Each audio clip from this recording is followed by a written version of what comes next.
26장 26절부터입니다. 창세기 26장 26절부터 33절까지. 창세기 26장 26절부터 33절까지입니다. 하나님 말씀 우리 함께 받으십니다. 아비멜렉이 그 친구 아우삿과 군대장관 비골과 더불어 그랄에서부터 이삭에게로 온지라. 이삭이 그들에게 이르되 너희가 나를 미워하여 나에게 너희를 떠나게 하였거늘 어찌하여 내게 왔느냐. 그들이 이르되 여호와께서 너와 함께 계심을 우리가 분명히 보았으므로 우리의 사이 곧 우리와 너 사이에 맹세하여 너와 계약을 맺으리라 말하였노라. 너는 우리를 해하지 말라. 이는 우리가 너를 범하지 아니하고 선한 일만 내게 행하여 네가 평안히 가게 하였음이니라. 이제 너는 여호와께 복을 받은 자니라. 이삭이 그들을 위하여 잔치를 베풀매 그들이 먹고 마시고 아침에 일찍 일어나 서로 맹세한 후에 이삭이 그들을 보내매 그들이 평안히 갔더라. 그날에 이삭의 종들이 자기들이 판 우물에 대하여 이삭에게 와서 알리어 이르되 우리가 물을 얻었나이다 하매 그가 그 이름을 세바라 한지라. 그러므로 그 성읍 이름이 오늘까지 부엘세바더라. 아멘. 러시아의 대문호였던 톨스토이가 1805년에 러시아와 오스트리아 연합군대와 이제 나폴레옹 군대와의 전쟁을 다룬 4부작의 대소설이 있는데 그것이 바로 전쟁과 평화라고 하는 유명한 책이죠. 그 책을 통해서 우리가 얻는 교훈은 뭐냐면 세상의 역사는 전쟁의 역사라는 겁니다, 여러분. 그래서 어떤 나라가 세워지든 어떤 역사가 만들어지든 전쟁을 통해서 나라가 세워지고 역사가 만들어지고 세상의 역사가 쓰여진다는 것을 알 수가 있고요. 그런 와중에도 그 책에 보면 나오는 모든 주인공들이 이제 가정에서 한두 사람의 아들들을 군대로 보냈던지 또 군에 가 있든지 이 병사들이나 가정에서 그들을 보낸 가족들에게 원하는 것이 하나같이 있는데 그것은 바로 평안이요 행복이라는 거죠. 그래서 비록 전쟁을 통해서 역사를 써가지만 평안과 행복을 통하여서 가정이 세워지고 한 사람의 개인의 역사가 기록되어진다. 그 전쟁 중에도 모든 사람들이 갈구하는 바가 있는데 그게 뭐냐면 평화라는 겁니다. 그것을 톨스토이가 전쟁과 평화라는 책을 통해서 우리에게 보여주고 있습니다. 여러분, 인류 구원이라고 하는 위대한 꿈과 목적을 가지고 오신 분이 계십니다.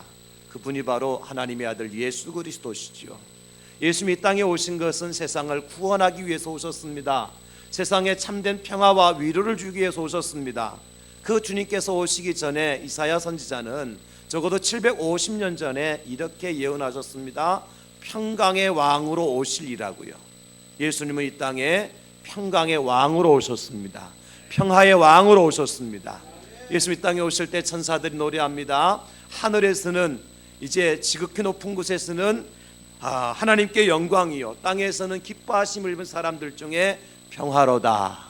그러니 하늘에는 영광 땅에는 평화, 이것이 예수님 오실 때의 하나의 노래였던 것입니다. 예수님께 제자들을 파송하시면서 제자들에게 교훈의 말씀을 주셨어요. 너희들이 어느 집에 가든지 그 집에 들어가면 먼저 평안하기를 빌라. 이것이 제자들의 사명이었습니다. 제자들 세상에 나가서 예수의 명령을 붙들고 예수님의 제자로서 사명을 감당하기 위해서는 어느 집에 들어가든지 평안을 빌라, 평화를 빌라, 평강을 빌라 예수님께 가르쳐 주신 거죠. 여러분, 우리는 이 주님의 모습을 통해서 무엇을 알 수가 있습니까? 예수님은 평강의 왕으로 오셨고 이 땅에 평화를 주시기 위해서 오셨다. 그 이유가 뭘까요, 여러분? 전쟁은 적을 만들지만 평화는 이웃을 만듭니다. 그래서 예수님은 이웃을 구원하기 위해서 오셨기 때문에 전쟁이 아니라 평화를 선택하신 겁니다. 전쟁은 비록 힘과 능력과 많은 것을 얻게 되어지지만 결국에는 적을 만들지요. 그러나 여러분, 평화로운 삶을 살아가다 보면 지금은 손해보는 것 같고 지금은 내가 조금 모자란 것 같지만 결국에는 이웃을 얻게 되는 것이 평화인 것입니다. 그 예수님은 그래서 우리에게 전쟁이 아니라 평화를 위해서 이 땅에 오신 분입니다. 우리는 인류 역사뿐만 아니라 많은 성경의 인물들을 통하여서 평화를 선택한 사람들을 보게 되어집니다. 그 평화를 선택한 사람들이 아름다운 공동체를 만들고 이웃을 만들어가는 것을 볼 수가 있죠. 그래서 오늘은 이웃 사랑한 우리가 먼저 시리즈 세 번째 시간으로 오늘 말씀은 진정한 이웃은 평화를 만듭니다. 이런 제목으로 함께 말씀의 은혜를 나누려고 합니다. 여러분, 우리 이웃 사랑을 우리가 먼저 실천할 수 있기를 예수님의 이름으로 축복합니다. 누가 이웃이 되기 전에 저와 여러분들이 먼저 우리의 이웃이 되어질 수 있기를 예수님의 이름으로 축원합니다.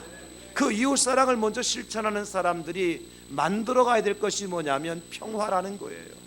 평화가 없이는 이웃을 만들 수 없고, 이웃 사랑을 실천하는 사람이 평화가 없이는 이웃 사랑을 실천할 수가 없다는 것입니다. 여러분들이 바로 이웃 사랑을 실천하며 평화를 만드는 진정한 이웃들이 되어줄 수 있기를 다시 한번 예수님의 이름으로 축복합니다.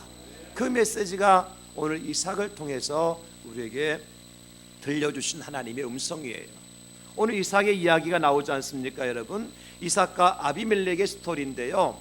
이삭은 이제 아브라함과 이삭과 야곱으로 이어지는 이스라엘의 위대한 족장 중에 한 사람이었어요. 그러나 하나님께서 이스라엘 아브라함도 이삭도 야곱도 이제 하나님께서 그들을 택하여 족장으로 불렀지만 이방인의 나그네 삶을 살도록 훈련을 시키셔요. 처음부터 위대한 족장이 되는 것이 아니라, 처음부터 평안한 삶을 살아가는 것이 아니라, 아브라함도 그랬고 이삭도 야곱도 그랬고 이제 이방인의 나그네 삶을 살아가도록 하나님께 훈련을 시키셔요. 그 나그네 삶을 오늘 이삭은 블레셋이라고 하는 곳에서 생활하게 되었습니다. 그 땅에서 아주 흉년이 들었을 때 그랄 땅에서 농사를 지었는데 100배나 엄청난 큰 수확을 얻지요. 그리고 그의 조상 아브라함이 팠던 우물을 다시 파서 우물을 얻게 되어지고, 결국에는 그가 어떤 복을 받게 되는 거 하니까 그 사람이 창대하고 왕성해서 마침 거부가 되었더라고 26장 13절에서 말씀을 해주고 있어요. 창대하고 왕성해서 마침내 거부가 돼요. 그런 이삭을 그랄 사람들이나 블레셋 사람들이 그냥 내버려 두지 않지요. 그를 시기하고 미워하고 그를 쫓고 우물을 메우고, 그래서 이삭을 괴롭게 하는 것을 볼 수가 있습니다. 그런 와중에도 이삭은 그들과 싸우거나 다투는 것이 아니라 여전히 평화를 선택하게 되어주죠. 그 결과 어떤 하나님의 축복을 받습니까? 오늘 32절 33절에 보면 그날에 이삭의 종들이 자기들이 판 우물에 대하여 이삭에게 와서 알려 이르되 우리가 물을 얻었나이다. 우리가 물을 얻었나이다. 여러분, 이 외침은 그냥 우리가 생각을, 우리는 그냥 물이 흔하니까 어디 가서나 물을 얻을 수 있으니까 별것 아닌 것 같지만, 주인님 이제 살았습니다, 그런 뜻이. 이제 살게 되었습니다. 이제 생명을 부지하게 되었습니다. 드디어 우리의 소원이 이루어졌습니다, 그런 뜻이에요. 끝까지 평화를 만들어간 이삭에게 하나님은 생명을 주시고 축복을 주신 거예요. 그래서 그 고을 이름을 부엘세바라, 오늘까지 이르게 되었다라고 33절에 말씀을 해주고 있지 않습니까? 사랑하는 성도 여러분, 저는 오늘 이렇게 함께 예배하는 저와 여러분들이 우리 이웃에게 평화를 만들어가고 평화를 완성하는 사람들이 되어져서, 우리가 진정한 이웃이 되어져서 하나님께서 우리에게 물을 주시는, 축복의 물을 주시고 생명의 물을 주시고 은혜의 물을 주시는 그러한 축복의 삶을 살아가실 수 있기를 예수님의 이름으로 축원합니다. 내가 드디어 소원 성취했습니다. 내가 드디어 성공했습니다. 내가 드디어 승리했습니다. 여러분들의 고백이 그런 고백으로 마무리되어야 되지 않겠습니까? 주님은 저와 여러분들을 그런 사람으로 만들기를 원하십니다. 그러기 위해서 이삭이 선택한 것이 무엇입니까? 평화를 선택했어요. 그리고 이삭은 도대체 어떤 상황 속에서 평화를 선택했느냐? 오늘 본문에 보니까 세 가지의 상황 속에서 평화를 선택해요. 첫 번째는 이삭은 시기하는 자들과 평화를 선택을 합니다. 오늘 본문 바로 앞에 14절에 보게 되어지면 어떤 말씀이 나오는가 하면 양과 소가 떼를 이루고 종이 심이 많음으로, 누가요? 이삭이 양과 소가 떼가 이루고 종이 심이 많음으로 블레셋 사람이 그를 시기하여 이삭을 시기했다 그랬어요. 여기 시기했다라고 하는 히브리어 원어는 카나라고 하는 말인데 영어 성경어는 NB 이렇게 번역이 되었어요. 이 카나라고 하는 것은 무슨 뜻이냐면 샘내다, 질투하다, 의심하다, 그런 뜻이에요. 의심하고 샘내고 질투하는 것을 카나, 이렇게 히브리어로 기록이 되어졌는데, 여러분, 그래서 이런 것들이 동기가 되어져서 결국에는 사람을 미워하게 되고 살인하게 되죠. 근데 오늘 카나라고 하는 동사가요, 계속형 미완료형으로 되어 있어요. 좀 어려운 얘기지만 무슨 얘기냐면, 이제 블레셋 사람들이 이삭을 미워하는데 한 번 미워하고 끝난 것이 아니에요. 계속형이니까 계속해서 반복해서 미워한 거예요. 미완료형이니까 미워한 것으로 끝나는 것이 아니라 계속해서 아직 끝나지 아니한 그러한 시기가 그들에게 있었다는 거, 마음속에 시기심이 계속해서 남아 있었다는 거예요. 그러니까 꼬투리만 잡히면 어떻게 하려고? 넘어뜨리려고. 건수만 잡히면 한번 붙어보려고. 지금 블레셋 사람들이 이삭에게 그런 상황 속에 있는 거예요. 사사건건이라는 말이 있잖아, 그죠? 매사. 그래서 이제 이삭의 일거수일투족을 다 살펴보면서 이삭이 잘 되면, 이삭이 좀 잘 나가면, 이삭의 복을 받으면 그들은 축복해주고 그들을 위로해주는 것이 아니라 어떻게 해요? 더 시기심이 발동하는 거예요. 이게 문제인 거예요. 농사를 지은 데에 100배의 소출을 얻었죠. 배 안 아플 수가 없죠. 창대고 왕성해서 마침내 거부가 되었습니다. 골치 아픕니다. 이삭이 누군데? 나그네 주제입니다. 지금 블레셋 사람이 아니에요. 나그네 주제예요. 그런데 그런 복을 받아요. 남의 땅에서 농사를 지었는데 복이 흘러넘칩니다. 거기서 끝나는 것이나 이삭의 종들이 우물을 파면요, 파는 곳마다 샘이 솟아나는 거예요. 그러니 블레셋의 아비멜렉의 종들이 그를 시기할 수밖에 없었죠. 그래서 이삭을 쫓아내고 팠던 우물을 메우고 이삭을 괴롭혔던 겁니다. 한두 번이 아니라 계속해서, 또 앞으로도 계속해서 일어날 일이에요. 지금 미완료니까 계속해서 일어날 일이에요, 이게 지금. 그런 상황 속에서 이삭이 어떻게 했느냐, 한바탕 화가 나서 그들과 한바탕 싸움이라도 할 수 있었을 상황이죠. 상황적으로 보면. 아니면 왕에게, 아비멜렉에게 찾아가서 당신 종들 좀 제대로 훈련 좀 시켜, 제대로 교육시키라고 그렇게 항의라도 할 수 있을 법한데 이삭은 그렇지 않았어요. 오늘 본문 앞에 16, 17절에 보면 아비멜렉이 이삭에게 우리를 떠나라 그러니까 이삭이 뭐라 그래요? 떠납니다. 그래서 그랄 골짜기에 진을 쳐요. 아버지 아브라함이 팠던 우물, 즉 블레셋에 메운 우물을 다시 파고 물을 나니까 이번에는 그랄의 목자들이 찾아와 가지고는 그 우물을 빼앗아 버려요. 그 또 다른 옮겨서 우물을 파요. 저는 사실 이 장면을 보면서 약간 화가 나더라고요. 그냥 한바탕 하든지, 아니면 내가 먹지 못할 물이라면 그냥 침이라도 뱉고 나오든지. 그런데 이삭은 전혀 그런 액션을 취하지 않았단 말이에요. 그죠? 불평 한마디 안 하고 뭐 내가 먹질 못할 물이니까 우리가 어떻게 했습니까? 에라 그러면서 그냥 침이라도 뱉고 오든지 발로 돌을 차서 돌이라도 맺고 오든지 할 거 아니에요.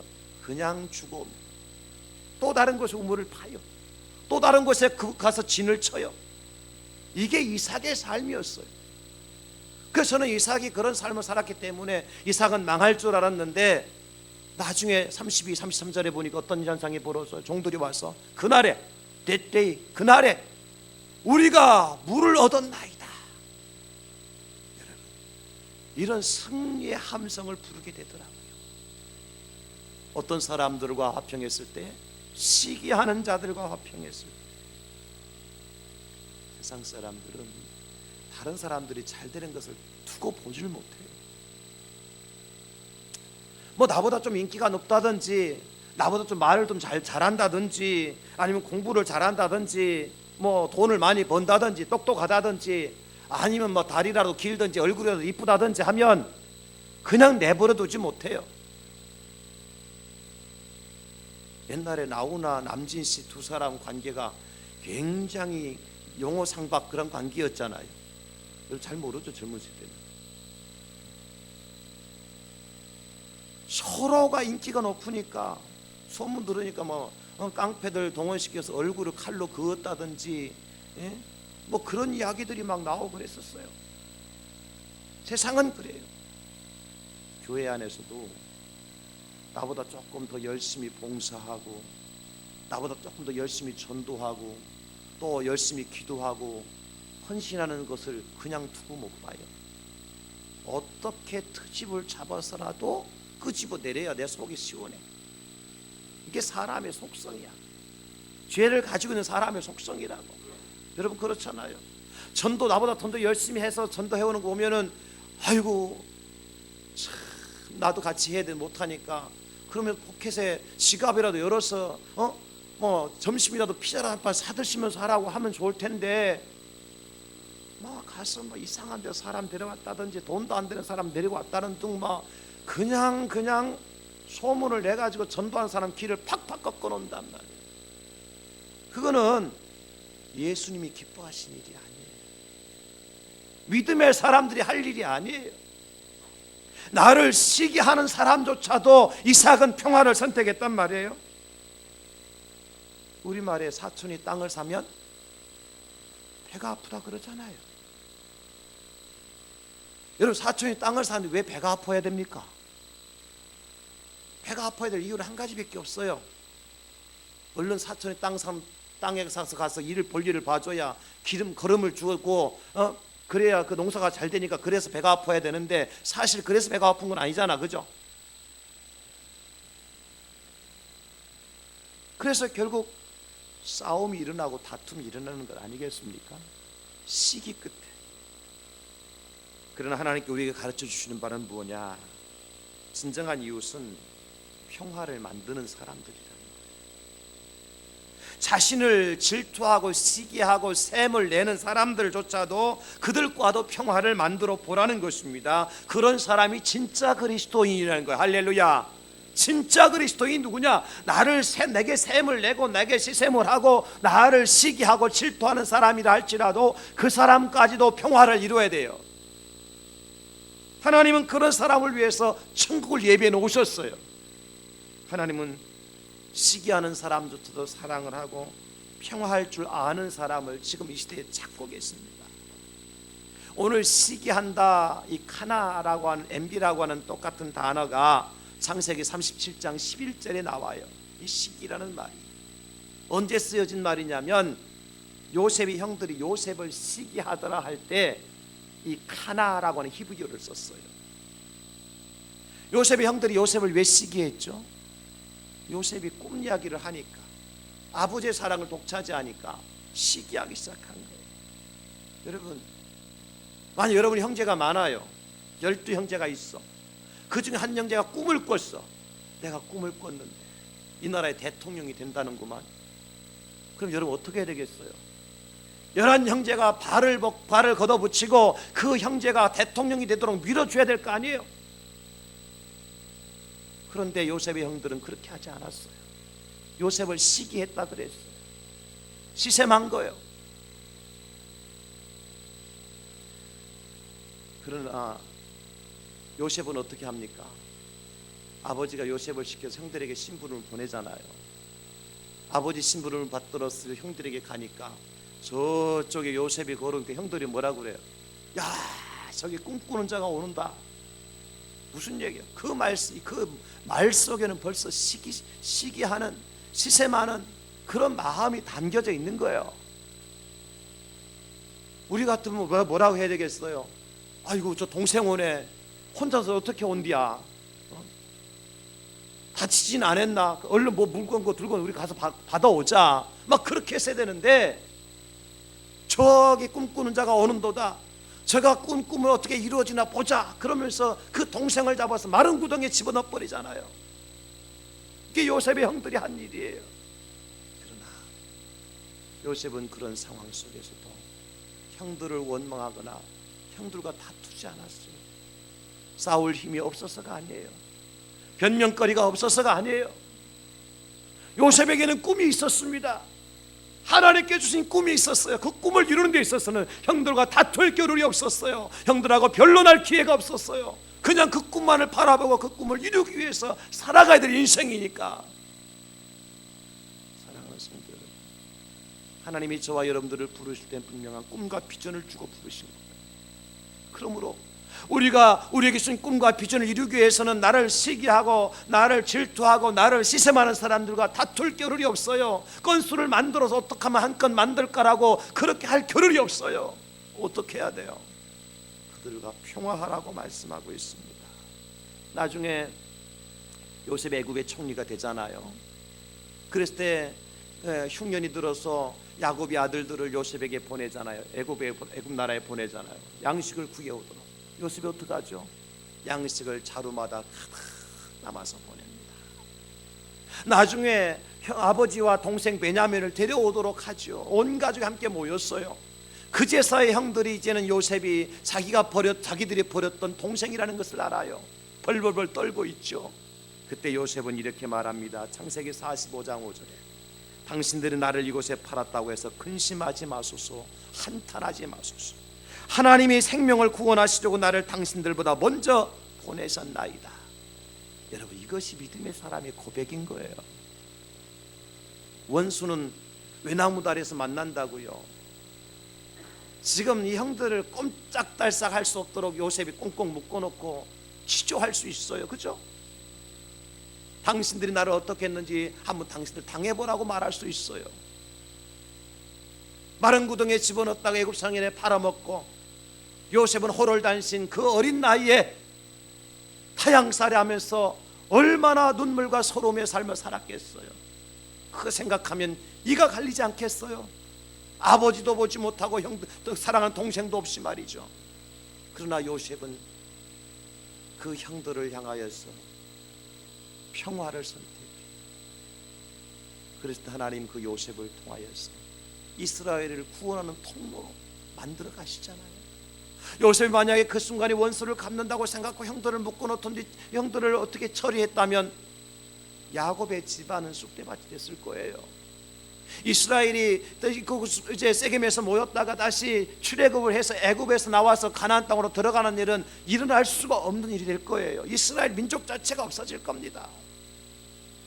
그런 요셉 한 사람이 시기하는 형들을 용서하고 시기하는 형들과 평화함으로 말미암아 이스라엘의 출애굽이라고 하는 위대한 역사가 기록되어지는 거예요. 사랑하는 성도 여러분, 우리 주변에 여러분들을 시기하는 사람들 때문에 힘들어할 때도 있을 겁니다. 그런 사람들을 보면 여러분, 우리가 어떻게 해야 될까요? 칼로 무를 자르듯이 잘라버려야 될까요? 하나님은 베드로에게 말씀해 주셔요. 베드로가 예수님께 찾아가서 예수님, 우리 형제가 내게 죄를 범하면 몇 번이나 용서하여 줘야 되겠습니까? 7번 해주면 되겠습니까? 예수님 뭐라고 말씀하세요? 마태복음 18장 22절에 예수께서 이르실 때 내게 이르노니 7번뿐만 아니라 7번을 70번까지도 할지니라. 이게 예수님의 말씀이에요. 7번으로 끝날 것이 아니라 7번을 70번까지라도 형제의 죄를 용서해라.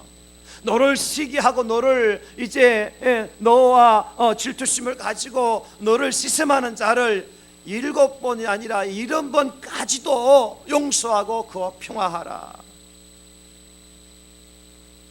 그런 사람이 진정한 이웃을 만들고 이웃과 평화를 세워갈 수 있는 겁니다. 오늘 이 말씀을 듣는 저와 여러분들이 우리를 시기하는 자들 앞에서, 우리를 질투하는 사람들 앞에서, 우리를 시샘하는 사람들 앞에서 그들과 평화하여서 요셉과 같이, 오늘 이삭과 같이 위대한 하나님의 축복을 다 체험하실 수 있기를 예수님의 이름으로 축원합니다. 이삭은 시기하는 자들과 평화를 했고요, 두 번째는 이삭은 미워하는 자들과도 평화를 선택을 했어요. 오늘 27절에 보니까 이삭이 그들에게 이르되 너희가 나를 미워하여 나에게 너희를 떠나게 하였거늘 어찌하여 내게 왔느냐. 아비멜렉에게 얘기하죠. 너희가 나를 미워했지 않느냐. 여기 미워했다는 말과 앞에 말씀드린 시기했다는 말은 원어 그 자체가 달라요. 아까는 타나라고 원어를 썼지만 지금은요 여기 미워했다 이 말은 싸네라고 하는 말을 써서 싸네. 하스타일이라는 그 영어인데 영어로 번역되었는데 미워한다 무슨 뜻이냐면 바로 이제 적대시하다, 적으로 여기다, 원수로 여기다 그런 뜻이에요. 시기하는 것은 그냥 경쟁심을 가지고 시샘을 내는 것으로 끝나지만 미워한다는 것은 뭐예요? 적대시하고 적으로 여기고 원수로 여긴다고 하는 것은 벌써 마음속에 그 사람을 해할 그러한 목적을 가지고 접근하는 그 액션이 마음속에 들어있는 거예요. 똑같은 단어가 언제 쓰였냐면 창세기 37장 5절에 요셉이 꿈을 꾸고 자기 형들에게 말하며 그들이 그를 더욱 미워하더라 그랬거든요. 더욱 미워하더라 하였더라. 무슨 얘기냐면 이미 형들은요 요셉을 볼 때 그를 죽일 작정을 한 거예요. 여기 미워한 것은 죽일 작정을 하고 바랍니다. 바벨론의 총리들이 다니엘을 미워했죠. 그래서 다니엘과 세 친구를 어떻게 합니까? 다니엘을 사자굴 속에 집어넣지 않습니까? 세 친구를 7번의 뜨거운 풀무불 속에 집어던지죠. 이게 미워하는 자들의 행동하는 겁니다. 여러분, 그러므로 이 미움이라는 것이 얼마나 무서운 건지 몰라요. 미워하는 것이 엄청난 큰 죄인 겁니다. 그러나 다니엘의 세 친구가 그들을 미워하는 사람들에 의해서 사자굴 속에 던짐을 당하고 풀무불 속에 던짐을 당했지만 그들은 어떻게 했습니까? 그들과 다퉜나요? 시시비비를 가렸나요? 천만의 말씀. 그냥 들어갔어요. 그러나 구원하시는 분은 누구였어요? 하나님께서 구원해 주셨어요. 할렐루야. 이게 원리예요. 내가 빠져나오려고, 내가 뭔가 위기를 모면하려고 내 힘으로, 내 지혜로, 내 능력으로가 아니라 하나님의 은혜로 되어지는 겁니다. 할렐루야. 내가 나를 시기하고 나를 미워하는 데고 내가 평화하기만 하면 하나님께서 문제는 해결해 주시는 거예요. 저는 그것을 확실하게 믿어요. 엘리사가 참 능력 있는 선지자잖아요. 아람 나라 왕이 이스라엘의 공격만 하면 10번 공격하면 10번 패하고 20번 공격하면 20번 패하는 거예요. 왕이 생각할 때 분명히 우리 가운데 아람 나라 군대들 아니면 우리 그 정치하는 사람들 가운데 분명히 첩자가 있다, 간첩이 있다 생각한 거예요. 그도 그럴 것이에요. 아니, 전쟁이라고 하는 것은 기밀한 작전을 세워가지고 전략에 따라서 하는 거 전쟁이잖아요. 그도 어떻게 알았는지 이스라엘이 먼저 알고 방비를 하고 먼저 기습 공격을 하는 거예요. 그러니까 아람 나라 왕이 분명히 우리 가운데 첩자가 있다, 간첩이 있다, 스파이가 있다. 그런데 한 신하가 얘기하잖아요. 아닙니다. 저 이스라엘 나라에는 엘리사라고 하는 하나님의 사람이 있는데 그 사람은 기도하여서 왕의 침실에서 일어나는 일까지 다 알고 있습니다. 아람 왕이 뿅 돌아버렸어요. 팽 돌았어요. 그런 인간이 어딨나? 그러면 방법 한 가지네. 그 인간 하나만 죽이면 끝이네. 그렇잖아요. 뭐 전쟁할 필요가 뭐 있어요? 그 엘리사 한 사람만 잡아 죽이면 되는데. 그래서 아람 나라 군사들을 이제 엘리사가 오면 도단성으로 다 완전 포위시키잖아요. 한 사람을 잡기 위해서. 아람 나라 왕이 엘리사를 미워했을 때 아람 나라 군대가 엘리사 한 사람을 포위하고 맙니다. 포위한 목적이 뭐예요? 그를 잡아 죽이려고 하는 거예요. 그러나 엘리사가 어떻게 합니까, 여러분? 하나님 앞에 기도를 하죠. 그리고 잠시 동안 그들의 모든 군인들의 군사들의 눈을 어둡게 만들었어요. 하나님께서. 다 엘리사 잡으러 왔던 사람들이 다 소경이 돼갖고 엘리사가 여기로 갑시다.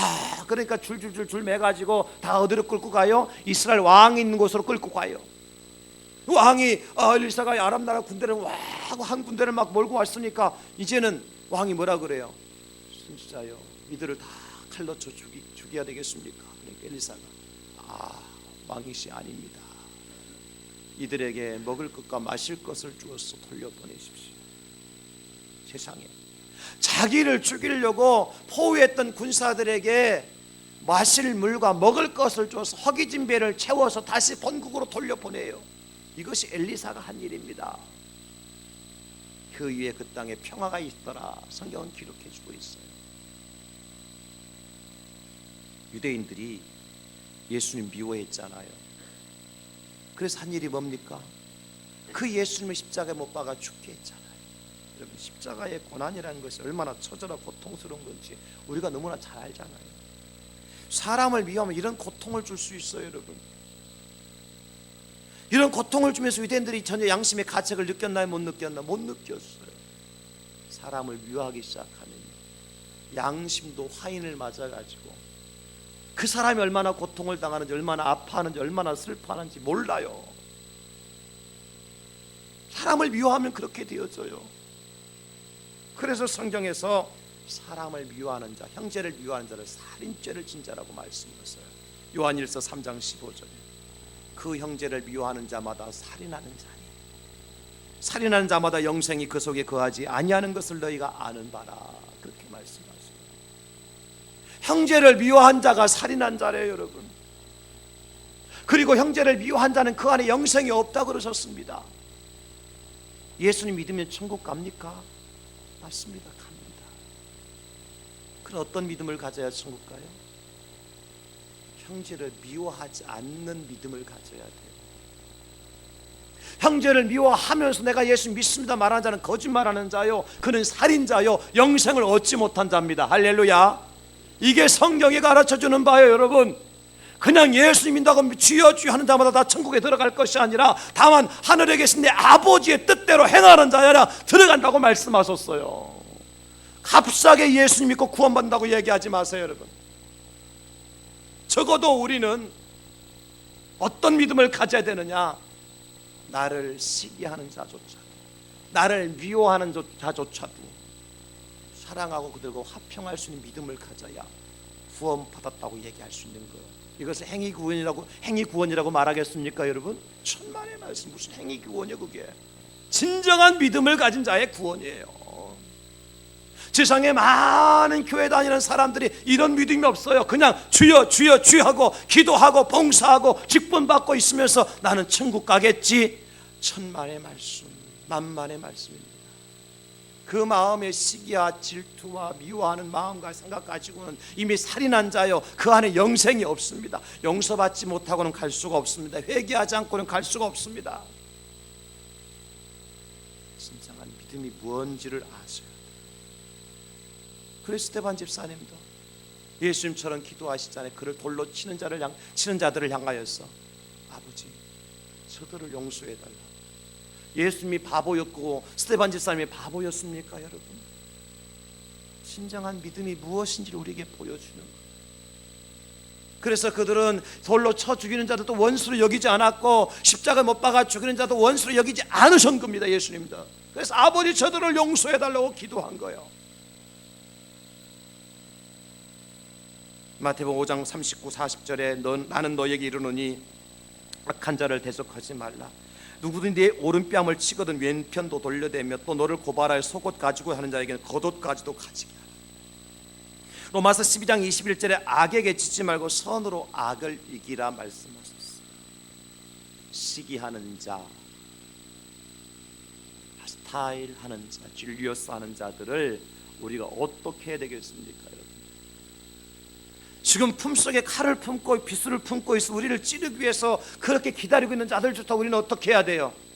너 죽고 나 살자가 아니라 평화하라고 가르치고 있습니다. 평화하라고 말씀해주고 있습니다.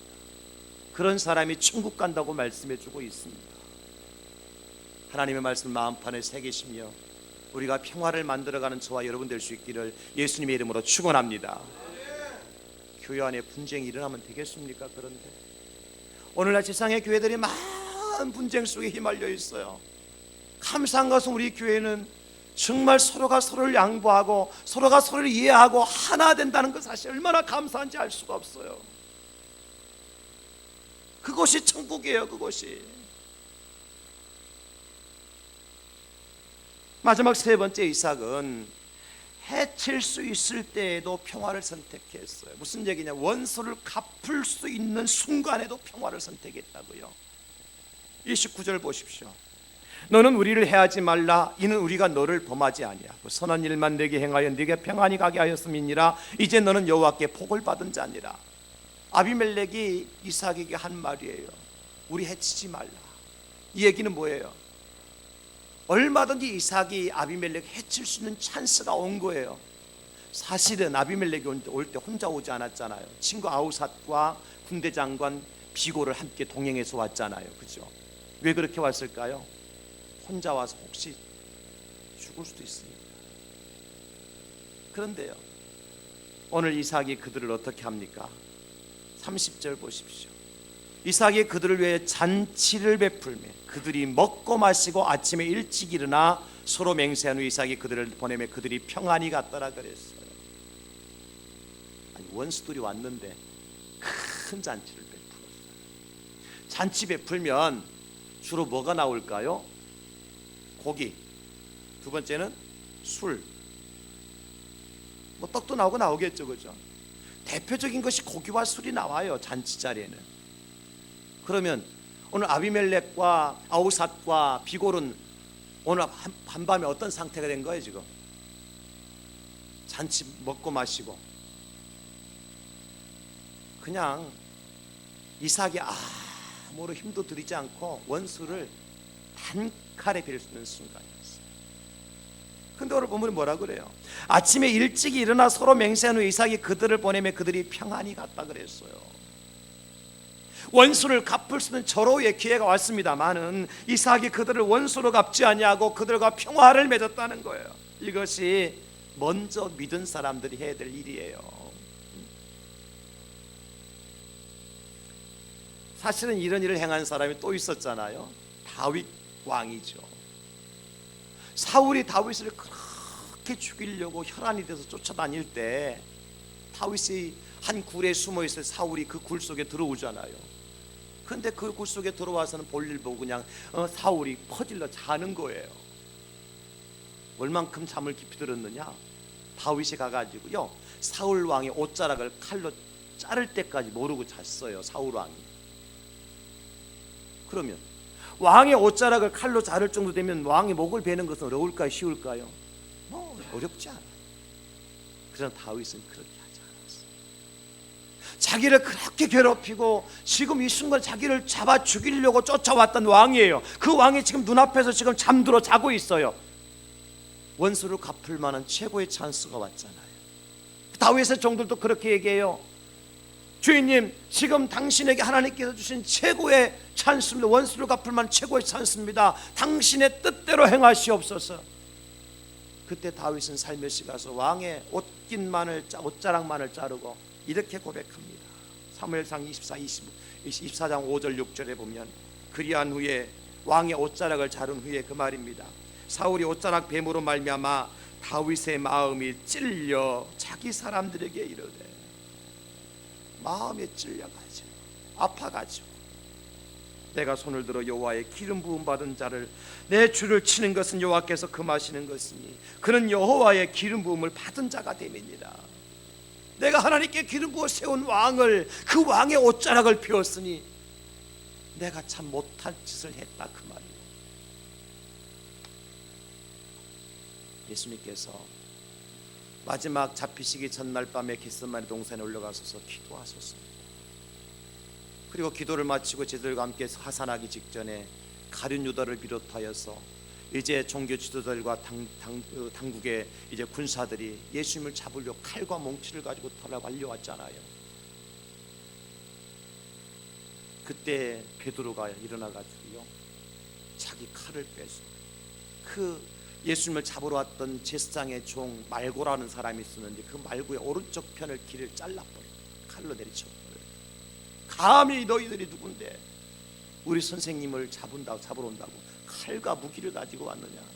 그러면서 베드로가 칼을 가지고 종의 귀를 잘라버려. 목은 치지 않았습니다. 그때 예수님께서 뭐라고 말씀하세요? 마태복음 26장 53절에 베드로야, 너는 내가 내 아버지께 구하여 지금 12군단 더 되는 천사들을 보내시게 할 수 없는 줄 아니다. 내가 힘이 없고 능력이 없어서 이렇게 당하는 게 아니다. 베드로야, 내 칼을 도로 칼집에 꽂으라. 칼을 가진 자는 반드시 칼로 망한다. 그러면서 그 종의 귀를, 땅에 떨어진 귀를 주어서 그 귀에 붙여서 낫게 해줍니다. 여러분, 지금 원수들을 하나님께 기도해서 하늘에 12군단 더 되는 군사들을 이 땅에 보내게 하셔서 그들을 완전히 멸망시킬 수 있는 찬스입니다. 그러나 예수님은 그렇게 하지 않으셨습니다. 그들을 원수로 삼지 않았어요. 오히려 잘린 길을 만져주시고 고쳐주셨어요. 이게 주님의 사랑입니다. 사랑하는 성도 여러분, 주님께서는 먼저 저와 여러분들이, 예수 그리스도를 구주로 믿는 저와 여러분들이 평화를 만들어갈 선한 이웃이 되기를 원하십니다. 평화를 만들고 평화를 지키고 평화를 완성해야 할 선한 이웃이 되기를 원하신단 말이에요, 주님께서. 그리고 그 예수님이 바로 우리의 그런 이웃이 되어주셨잖아요. 십자가에 못 박아 예수님을 죽였던 저와 여러분들을 이웃으로 삼아주셨잖아요. 억만 죄악 가운데 빠져서 지옥의 항복판에 떨어져야 마땅할 죄인인 저와 여러분들을 위하여서 예수님이 이웃이 되어서 우리에게 오셨잖아요. 그리고 하나님은 바로 예수님을 닮은 저와 여러분들을 이 세상의 선한 이웃으로 파송하여 주신 겁니다. 오늘 주신 말씀이 주님의 음성임을 여러분 마음에 새기시고, 시기하는 자들조차도, 미워하는 자들조차도, 또 당장 원수를 갚을 수 있는 그 순간조차도 평화를 만들어가는 저와 여러분 될 수 있기를 예수님 이름으로 축복합니다. 이 말씀만 우리 선포하고 같이 선포하고 함께 기도하는 시간 가질 텐데요. 마태복음 5장 44절 우리 함께 읽읍시다. 마태복음 5장 44절 시작. 나는 너에게 이르노니 너희 원수를 사랑하며 너희를 박해하는 자를 위하여 기도하라. 누가복음 6장 35절도 같이 읽습니다. 시작. 오직 너희는 원수를 사랑하고 선대하며 아무것도 바라지 말고 꾸어주라. 그리하면 너희 상이 클 것이요 또 지극히 높으신 이의 아들이 되리니 그는 은혜를 모르는 자와 악한 자에게도 인자하시니라. 아멘. 로마서 12장 20절. 네 원수가 줄이거든 먹이고 목마르거든 마시게 하라. 그리함으로 네가 숯불을 그 머리에 쌓아 놓으리라. 아멘. 같이 한번 기도합시다. 여러분, 마음에 손을 모으시고, 지금까지 우리가 어떤 삶을 살았든지 상관없습니다. 예수님이 지금 우리